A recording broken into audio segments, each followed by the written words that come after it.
Hey guys, this is Leigh coming to you from LA where I'm recovering from COVID. It's now been a few weeks since my Southeast Asian trip ended, but I still have a lot of videos to show you.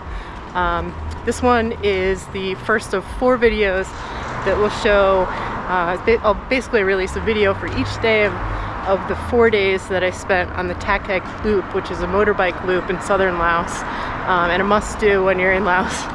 So on this first day we visited a couple different caves. The first one we couldn't bring cameras in. It was pretty small though, so you'll have to just go see it for yourself. But the second was quite big and you can bring cameras in. And the third stop of the day was a short stop at a waterfall that we were able to find kind of right before dusk, and we were able to make it work for a quick stop there. But along the way it was just beautiful. You're seeing these huge limestone cliffs along the side of the road, tons of different animals and cows and goats and whatever else, kind of right along with you in the waterway. We also stayed the night before at this really great hostel, Naga hostel. Can't recommend it enough.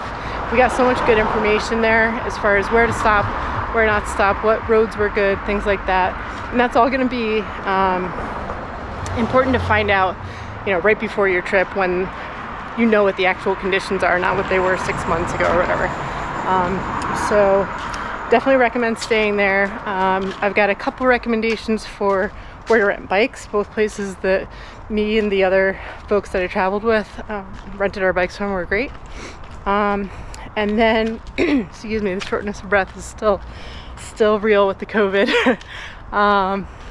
But then we went to another great hotel the first night. I think it was probably our favorite hotel of the trip, and they also had really good food there. We stopped there on the way back because the food was so good, and got some brunch on our last day. But anyway, I hope you enjoy the video. It was a really memorable experience, and I hope that you enjoy watching the video as much as I enjoyed spending some time on the Thakhek loop.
They've got a coffee shop here, some picnic tables, a little mini mart, zip line course, waterfall in the distance. Pretty cool.